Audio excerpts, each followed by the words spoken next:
Bien, eh bien, merci docteur Attal de m'avoir invité à participer à cette séance. Merci à toutes celles et ceux qui sont encore debout et parmi nous pour écouter le sujet. Alors déjà, je voudrais vous dire qu'il y a une grossière erreur dans la diapositive qui s'affiche, puisque je déclare un lien d'intérêt. J'ai rempli le formulaire qui m'a été proposé, j'ai complété, j'ai mentionné. Donc je ne sais pas pourquoi cette diapo s'affiche en disant que je déclare ne pas avoir de lien d'intérêt, puisque je fais des formations depuis plusieurs années maintenant sur les facettes Componir que je vais vous présenter. Donc au moins c'est clair, c'est net, c'est précis. La société Colten ou le distributeur, je vous passe les détails techniques, me rémunère pour le temps que je passe à former des confrères, des consoeurs à l'utilisation de ces facettes. Alors à l'utilisation de ces facettes et pas que, parce que j'ai bien aimé la dernière réflexion de Jean-Pierre. Effectivement, ces outils, ces techniques, c'est une trousse à outils, un arsenal thérapeutique, c'est un peu guerrier comme terme, qui nous sert, dans lequel nous allons piocher, avec lequel nous allons composer pour, au final, et là je rejoins Martine, apporter effectivement une réponse qui corresponde à la demande des patients. Donc dans ce TP, dans cette formation que je présente, sur lequel je vous dirai un petit peu plus tout à l'heure, on est extrêmement clair, on parle de la dentisterie restauratrice, on parle de l'adhésion, et j'ai envie de dire cerise sur le gâteau, à la fin, effectivement, on parle de Componir et on voit comment ça peut ou pas rendre service aux praticiens qui sont venus assister à la formation. Les facettes Componir, qu'est-ce que c'est? Ce sont des facettes qui sont préfabriquées, qui sont en composite. Alors, je vous avoue qu'il y a à peu près un mois, quand j'ai eu l'annonce de la conférence, j'ai contacté la société Colten, donc en Suisse, à Alstetten, et je leur ai demandé, est-ce qu'il serait possible d'avoir des photos? J'ai besoin d'informations techniques, j'ai besoin de trucs. Absolument rien. Ils n'ont absolument rien donné. J'ai eu quelques bribes de trucs, mais vraiment 3 fois rien. Donc, j'ai pas de jolies images à vous montrer sur un site de production, par exemple. Mais pour le coup, ce que j'ai pu en savoir, c'est qu'effectivement, c'est du composite pressé. Donc, c'est pas techniquement extrêmement élaboré, mais ils font quand même l'effort de faire une finition manuelle. Un peu comme quand Romain parlait des facettes par estampage. Quand on presse du composite, il y a un peu de finition à faire. Et un contrôle qualité qui se fait avec une caméra haute vitesse, donc pour repérer tous les défauts qu'il peut y avoir dans les coquilles de composite. L'idée du fabricant au départ, c'était de proposer une simplification de la technique à main levée et donc de permettre d'aborder des cas un peu plus ambitieux, de plus grande étendue, des restaurations de plus grande étendue, sans avoir pour autant des séances cliniques qui durent la moitié, voire l'ensemble de la journée, comme ça se fait dans certains cabinets. Alors, un peu d'historique, on avait été invité, on était une poignée de praticiens français, invités avec d'autres praticiens européens à Alstetten, donc au quartier général de Colten Weldent, en 2010, pour avoir justement la présentation par le professeur Bezek de ce système de composite, qui ensuite a été lancé à l'IDS en 2011. Et à ce jour, c'est les seules infos que j'ai pu avoir, il y a plus d'1 million de facettes qui ont été vendues. Et en 2016, les facettes Componir, toutes références confondues, représentaient un chiffre d'affaires légèrement supérieur à 4 millions d'euros, worldwide, pour le monde entier. Donc c'est un outil pour un fabricant qui est un acteur un peu historique du composite, qui est assez pertinent dans son portefeuille. Alors ces formations Componir, donc je vais vous présenter une petite partie assez condensée. Ça fait depuis 2012, donc, et ça on le met à l'actif du directeur de la direction de Colten France, qui a tout de suite senti que s'il lançait ce matériel, ce concept sur le marché français, sans filet, sans garantie, ça allait être un peu une catastrophe et que les praticiens allaient s'en détourner aussi vite qu'ils avaient été séduits par l'idée. Donc en fait, ils nous ont demandé, et c'est au départ un confrère et néanmoins ami, comme on dit, Bruno Perrier, que je salue, qui est peut-être plus certainement à La Rochelle qu'ici en ce moment, qui a initié, qui a construit ce numéro et qui l'a mené comme ça à travers la France à partir de 2012 jusqu'à peu près 2013-2014, période à laquelle justement il a déménagé à La Rochelle, il faisait un DU d'implantologie, il commençait 3 enfants, une grande famille. Donc j'ai pris le relais avec la limite que vous indiquez, Jean-Pierre, en tout début de séance, c'est que mon exercice clinique est exclusivement dédié à l'endodontie et que, dans le milieu universitaire, hospitalier, je pratique un petit peu de restauratrice, beaucoup moins qu'à une époque, mais ça me permet quand même de présenter et d'expliquer, d'accompagner les confrères qui veulent découvrir ces techniques. Alors, technique directe et indirecte, c'est aussi l'intérêt de parler en troisième, c'est que ça, on va pouvoir zapper, vous les connaissez tous, mais on insiste particulièrement sur le fait que Une seule séance clinique, ça permet d'éviter de gérer une phase délicate dans le domaine de l'esthétique antérieure, c'est la temporisation, et que ça, justement, ça permet de se débrouiller entre guillemets tout seul, donc on n'a pas besoin de faire des empreintes qui sont parfois un peu délicates, on n'a pas besoin non plus d'avoir un laboratoire compétent et de talent, c'est la gestion du matériau, il y a aussi le sens artistique qui interviennent énormément, ils ne sont pas pléthores sur le marché et ils sont tous très débordés, donc c'est aussi une solution. Pour le coup, la formation est détaillée un peu comme ça, c'est-à-dire on présente 3 cas de complexité croissante. Le premier cas extrêmement classique, vous en avez vu d'autres illustrations par ailleurs, c'est un cas qui a été réalisé par Bruno. C'est une fracture d'angle qui va être restaurée par stratification. Ça nous permet simplement d'introduire en fait le concept de stratification naturelle, donc élaboré par Dietschi à l'origine, avec le fait qu'il y ait justement des éléments de teintier en composite dentine, des éléments en composite émail, que l'on peut imbriquer les 2 éléments et avoir une idée assez juste du résultat que l'on va obtenir.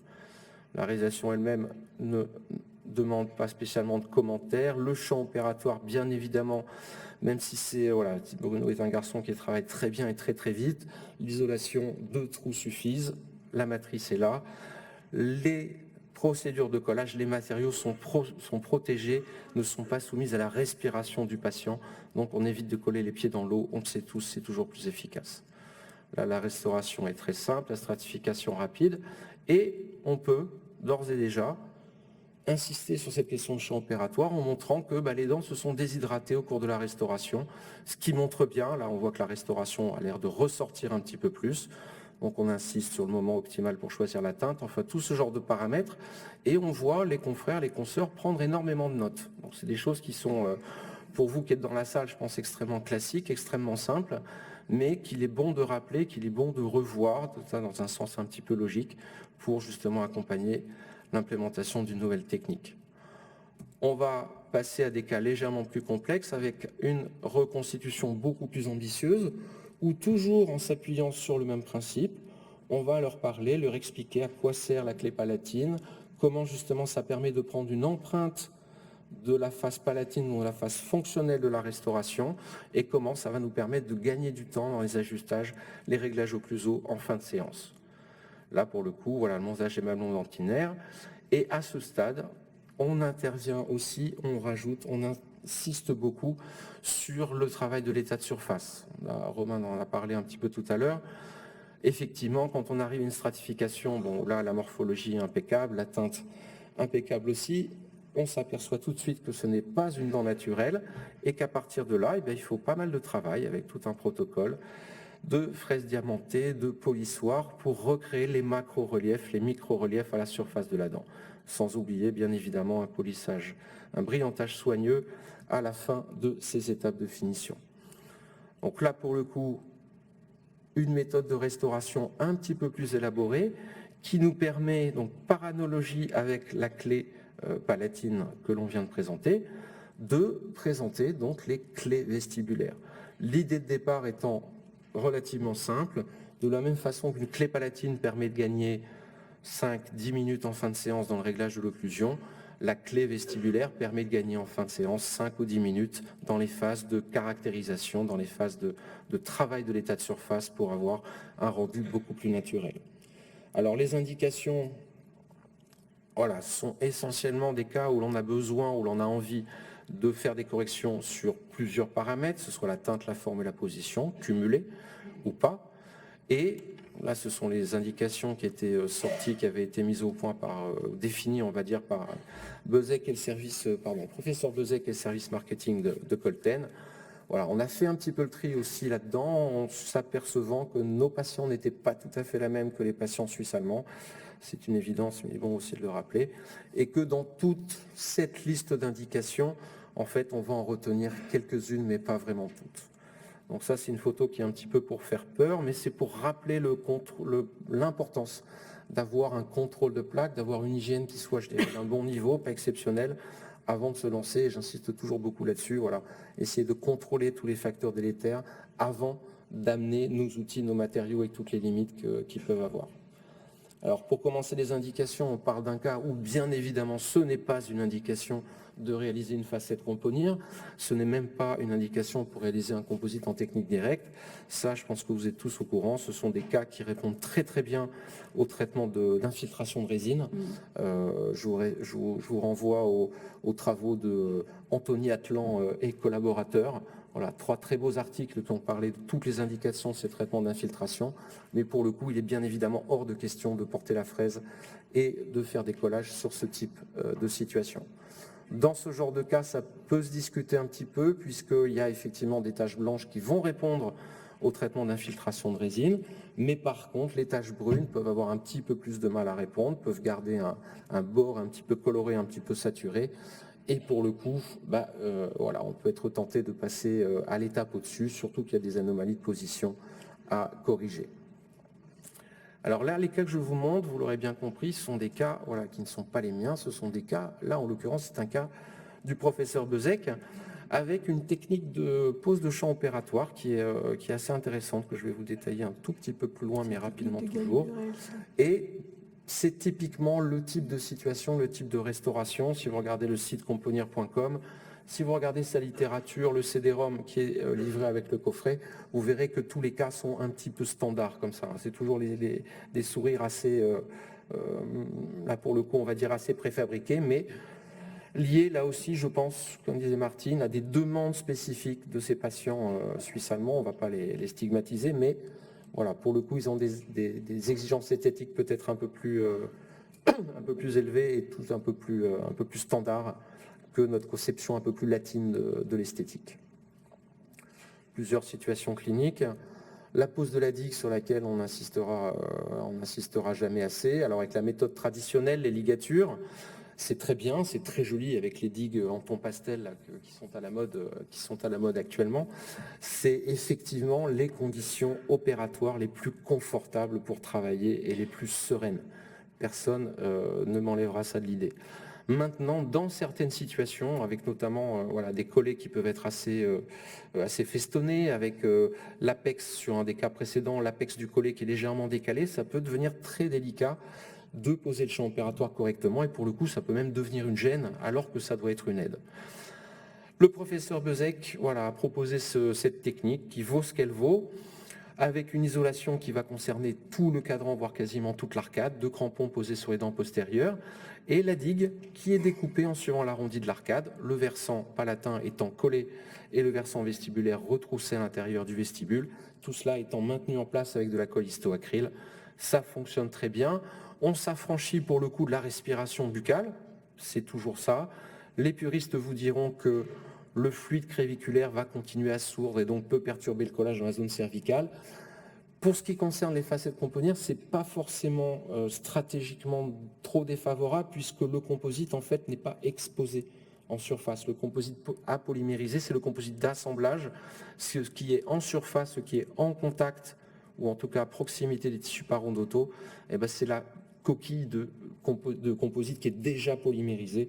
Et donc, pour le coup, il n'y a pas trop d'influence néfaste sur cette partie du collage.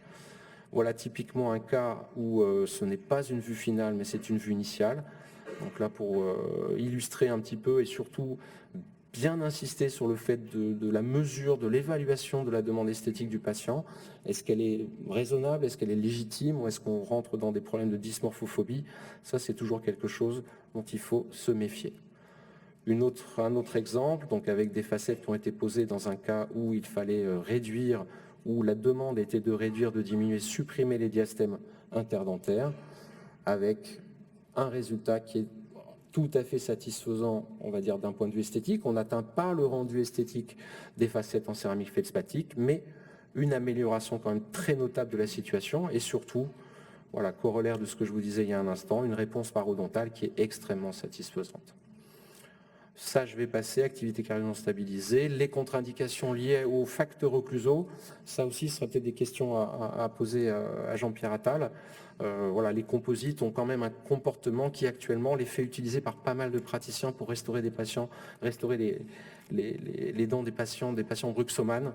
Voilà, il y a des propriétés mécaniques qui sont extrêmement intéressantes et qui peuvent en faire justement une contre-indication, enfin une indication plutôt relative. La formation ensuite a encore deux grands temps. Le premier, ça va être la présentation. C'est la présentation d'un cas clinique temps par temps. Alors, qui est un cas clinique mandibulaire, c'est pour ça qu'on l'a choisi. C'est un cas qui a été réalisé avec Bruno Perrier, avec des restaurations à reprendre, des colorations, des anomalies de forme, une usure, enfin voilà, pas mal de petits paramètres. Le choix de la teinte, on est un petit peu contraint par les travaux prothétiques dans le secteur postérieur. On prépare les tissus, là en l'occurrence l'utilisation de l'air abrasion. On a ces petits guides, je ne vous détaille pas tout le concept, parce que là pour le coup il faudrait beaucoup plus de temps. Alors ce sont des petits guides en polycarbonate, ça sert de gabarit exclusivement. Là ça ne va pas servir à mouler le composite comme dans le système Uvenir qui a été présenté tout à l'heure. Une restauration à reprendre, on reprend la restauration. Les préparations sont extrêmement simples, il n'y a pas de toboggan, il n'y a pas de joint de colle à aller cacher dans les embrasures. On se fait une gorge de positionnement, on a besoin d'1 millimètre d'épaisseur de matériaux, aussi bien pour la coquille elle-même, la facette, que pour le composite d'assemblage. Et la réduction tissulaire, voilà, est un peu plus délicate à la mandibule, parce qu'il faut prendre en compte le guide antérieur. Mais pour le coup, c'est pas très compliqué. Vous avez de quoi assurer la traçabilité, puisque vous avez des petits stickers sur les pochettes qui contiennent. On peut faire des modifications aussi sur ces facettes. Alors là, il n'y a pas de traitement de surface, pardon, il n'y a pas d'agent de collage, il n'y a pas d'agent de liaison, donc on peut retoucher, passer les facettes à l'alcool et elles sont disponibles avec un état de surface comparable à celui qu'elles avaient en sortant de leur petit blister. Le protocole est assez simple, on applique à l'intrado de la facette l'adhésif, on applique juste après le composite sans polymériser l'adhésif, l'idée étant que justement avec un composite d'assemblage qui là pour le coup est un composite de restauration, donc qui est relativement dense, tout le travail que l'on fait en fait à aplatir, à bien répartir le composite d'assemblage dans l'intrado de la facette, fait que l'adhésif se retrouve expulsé quand il est en excès, et en tout cas en couche assez mince, et on le sait tous, voilà, c'est une couche de colle mince qui donne les meilleurs résultats, les meilleures performances. La préparation des tissus dentaires est très simple. On utilise nous aussi des MR2 que l'on commande encore très chaudement, même quand il y a des préparations avec des larges plages dentinaires, avec l'application du système adhésif et l'assemblage de la facette, hop, qui se passe comme ça. C'est-à-dire qu'en fait, on dispose là aussi d'un petit outil avec un tampon en mousse qui permet d'exercer une pression sur la facette et petit à petit de la rapprocher en attendant, en jouant sur la thixotropie du matériau composite pour qu'au final, elle se retrouve adaptée justement en relation avec les repères que l'on a fait lors de la préparation, notamment une gorge périphérique cervicale. Polymérisation du composite d'assemblage. Les étapes de finition sont extrêmement classiques, très simples, puisque c'est exactement comme si vous aviez reconstruit la dent en composite. Les strips, je passe dessus, les disques abrasifs également, les polissoirs, et pour finir, un brillantage qui permet de redonner justement un état de surface relativement lisse sans estomper les reliefs que l'on a créés ou qui ont été créés à la surface de ces restaurations. Et là, pour le coup, la vue finale, ça me permet de dire un petit peu en forme de blague que ce n'est pas forcément parce qu'on utilise des facettes préfabriquées que le résultat est préfabriqué. On peut aussi personnaliser, on peut avoir des choses relativement sympathiques à utiliser. Une formation ne serait pas complète sans TP. Là, malheureusement, voilà, un peu compliqué à organiser pour, je ne sais pas combien vous êtes, mais très nombreux. Pour le coup, ce que l'on fait, parce que le discours c'est bien, mais il faut aussi, et les praticiens viennent pour ça, mettre les mains dans le cambouis, si vous me passez l'expression, mais en tout cas manipuler. Ils ont envie de toucher, de voir à quoi ça correspond. On a un métier très tactile, on est très kinesthésique, et on arrive en 1 heure, 1 heure et quart à peu près, à leur faire la préparation sur des petits modèles, des espèces de semi-formats dents là, qui sont fournis par Colten. Préparation donc en fonction des critères qu'on leur a précisés. Assemblage de 2 facettes qu'on peut unir. Et ensuite, ils ont en général encore un tout petit peu de temps pour justement jouer avec ce composite, avec ces facettes, faire des essais pour avoir une appréciation et savoir si ça va pouvoir correspondre à leurs habitudes de travail, à leur patientèle, aux demandes de leur patientèle, et également à ce qu'ils veulent faire de leur exercice, de leur pratique clinique. Le déroulé du TP, alors là c'est une petite astuce que j'avais retenu des séances faites avec Richard Kaleka il y a des années, c'est qu'en fait le topo du TP on le présente sans commentaire. Voilà, on les a abreuvés d'infos, en général ils sont assez, ils ont donné un petit peu de sous pour venir, donc voilà, ils sont assez demandeurs, ils posent des questions, c'est assez dynamique. Et au moment du TP, on leur présente le topo sans commentaire, on leur laisse faire le premier assemblage comme ça. Et ensuite, on leur repasse le topo, donc le temps partant qui est ici, je vais le défiler rapidement parce que ce n'est pas vraiment le but de la présentation. On leur présente, cette fois-ci, en leur expliquant, en leur disant, voilà, à cette étape, vous faites ci, vous faites ça, et en leur parlant, en leur apportant des informations supplémentaires, la polymérisation. Pourquoi est-ce qu'il faut que cette polymérisation soit progressive, soit la plus douce possible, pour laisser aux matériaux composites le temps de se relaxer, le temps d'éviter justement d'emmagasiner trop de contraintes délétères à moyen terme. Voilà, on leur raconte tout ce genre de choses et on leur apporte pas mal d'informations sur tout ce qui est justement dentisterie adhésive au général. L'application de l'adhésif, du composite, parallèle avec les techniques d'empreinte, une double induction, mais aussi du composite sur la surface dentaire préparée, et l'assemblage de la facette qui permet petit à petit, au fur et à mesure qu'on exerce une pression, voir le composite qui commence à sourdre un petit peu, on peut récupérer les excès avec une spatule. Petit à petit, la facette approche, se rapproche et atteint la position qu'on souhaite lui donner. Et pour le coup, avec l'extrémité d'une sonde très fine, on enlève le tout petit bourrelet de composite qui vient de se former et la finition va être assez réduite et assez facile à faire. Voilà ce que ça donne. Assemblage de la deuxième facette componir avec polymérisation. Finition, alors là aussi, il y a tout un petit kit de fraises, bague blanche, bague jaune, bague rouge, enfin avec les granulométries adaptées pour aussi bien les préparations que pour la finition de surface. Et la possibilité, et là c'est un argument qui en général fait assez mouche, c'est de dire que voilà, vous n'êtes pas content, vous récompensez le patient, ça ne lui plaît pas, 6 mois après ça ne lui plaît pas, vous êtes sur une restauration en composite. Donc on a absolument tous les outils, tous les moyens que l'on connaît pour réintervenir, réparer, refaire en cas de besoin, si jamais les habitudes du patient font que le rendu esthétique se dégrade un peu trop rapidement. On peut repolir, on peut relustrer et on repart pour un tour sans aucun problème. Bon, voilà cette présentation un petit peu rapide, mais je crois que ça avait un petit peu débordé par ailleurs. Et pour vous laisser le temps de poser les questions, je voulais vous remercier de votre attention. Merci beaucoup Fred.